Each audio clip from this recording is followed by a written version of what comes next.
यह मेरा सौभाग्य है और मैं बतलाना चाहता हूं कि चौधरी साहब से हमारा रिश्ता औपचारिक रिश्ता नहीं था, बल्कि चौधरी साहब के साथ हमारा एक आत्मीय रिश्ता था।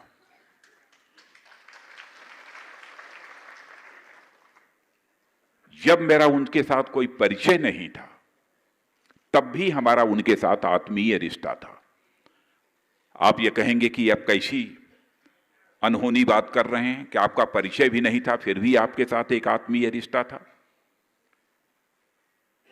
भले ही चौधरी साहब को इसकी जानकारी न रही हो, लेकिन हमारा आत्मीय रिश्ता उस दिन प्रकट हुआ कि जब मैं उत्तर प्रदेश का मुख्यमंत्री था और हजारों किसानों को लेकर जब वो लखनऊ में पहुंचे थे। मेरे सारे पुलिस अधिकारियों ने, सारे डिस्ट्रिक्ट मजिस्ट्रेट कमिश्नर्स ने आकर मुझे बतलाया कि साहब, चौधरी महेंद्र सिंह जी टिकैत लखनऊ आ रहे हैं, हजारों किसानों को लेकर आ रहे हैं, कुछ भी कर सकते हैं, इसलिए हम लोगों ने पूरी बैरिकेड लगा रखी है, उनको हम यहां प्रवेश नहीं करने देंगे। तो मैंने कहा कि कहीं ना कहीं तो अपनी वो सभा करेंगे, इसलिए कोई स्थान उनके लिए निश्चित कर दिया गया। उन्होंने फैसला किया कि नहीं, हम मुख्यमंत्री आवास पर जाएंगे और मुख्यमंत्री से मिलकर हम अपना ज्ञापन देना चाहेंगे, अपनी फरियाद उनके सामने रखना चाहेंगे। अधिकारियों ने रोका, कोई जाने की जरूरत नहीं है, और आकर मुझे बतलाया कि साहब, हम लोगों ने उन्हें रोक दिया है। बहनों भाइयों, उसी समय अधिकारियों को मैंने कहा था कि चौधरी साहब को किसी भी सूरत में नहीं रोका जाना चाहिए, सारे के सारे किसानों को लेकर वो हमारे दरवाजे आएंगे। और मैं समझता हूं कि इस समय चौधरी नरेश जी टिकैत या राकेश जी टिकैत, राकेश जी थे कि नहीं उसमें? राकेश जी थे, विजयपाल सिंह जी भी थे, ये अब भी थे। मैंने कहा कि ये किसान नहीं आए हैं, ये मुख्यमंत्री के दरवाजे पर भारत के दूसरे भगवान आए। और आप लोगों को शायद आश्चर्य होगा, मैंने डेलीगेशन नहीं बुलाया कि 5 लोगों का प्रतिनिधिमंडल लेकर चौधरी साहब मुझसे मिलने के लिए आ जाए। भाई, हमारे पास फोर्स थी, ताकत था, सब कुछ थी। लेकिन मैंने कहा नहीं, मैं मुख्यमंत्री आवास पर आ रहे हैं तो सारे किसानों की अगवानी करने के लिए मैं स्वयं जाऊंगा, सड़क पर जाऊंगा और उनकी मैं अगवानी करूंगा। और मैंने अगवानी की। तब उसके बाद उनको अपने मुख्यमंत्री आवास में ले आया, बाकायदे बैठाया, कुछ खिलाए पिलाए थे, याद है क्या क्या खिलाए थे? पानी वानी हुआ, सब कुछ हुआ।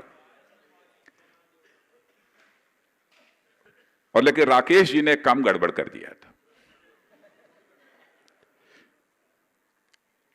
जिस कुर्सी पर मैं बैठता था और जिस कुर्सी पर उनको बैठाया, वह कुर्सी लेकर जो है राकेश जी जो है सीधे चले आए, ले उठा लाए वहां से।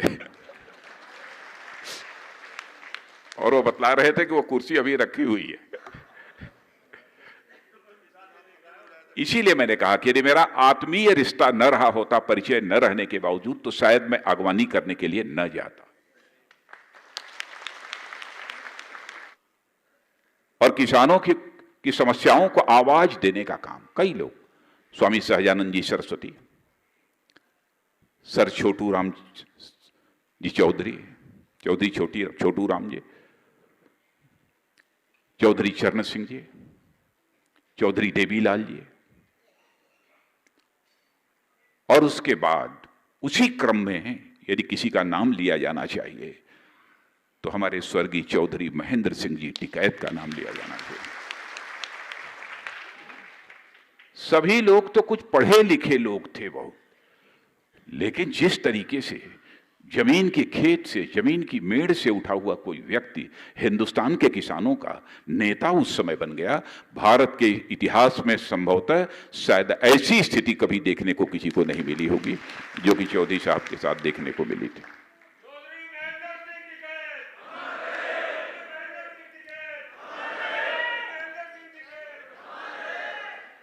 एक बार मैं मेरठ से आगे कहीं जा रहा था, मुझे खबर मिली कि मेरठ के हॉस्पिटल में वो भर्ती हैं, अस्वस्थ हैं। तो मैं हमारी तबीयत नहीं मानी और मैंने कहा कि चलो थोड़ी देर में पहुंचेंगे आगे, कोई फर्क नहीं पड़ता है, लेकिन टिकैत साहब भर्ती हैं तो मैं जरा हॉस्पिटल में उनको देखते हुए मैं तब चलूंगा। और मैं उनको हॉस्पिटल में देखने के लिए मेरठ गया था।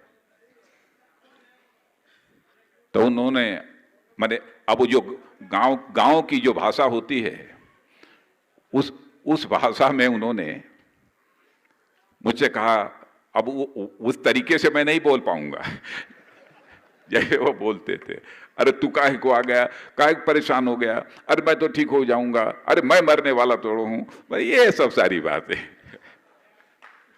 अपने गांव के अंदाज में उन्होंने सब सारी सुनानी शुरू की। और फिर एक आधा घंटा 40 मिनट तक मैं उनके साथ जो बैठा रहा, फिर उठकर मैं वहां से गया हूं। मैं हृदय की गहराइयों से स्वर्गीय चौधरी महेंद्र सिंह जी टिकैत के प्रति अपनी हार्दिक श्रद्धांजलि व्यक्त करता हूं और उनके प्रति आदर और सम्मान की अभिव्यक्ति करता हूं। और सभी,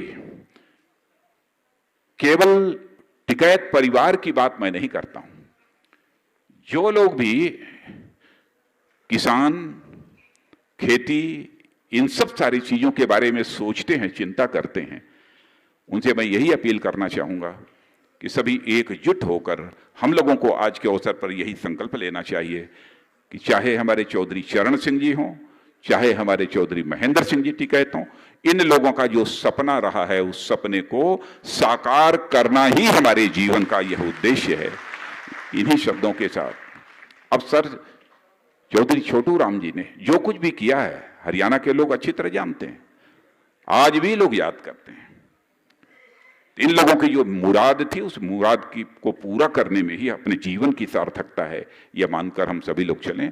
इन्हीं शब्दों के साथ मैं पुनः हृदय की गहराइयों से उनके प्रति सम्मान की अभिव्यक्ति करते हुए अपना निवेदन समाप्त करता हूं।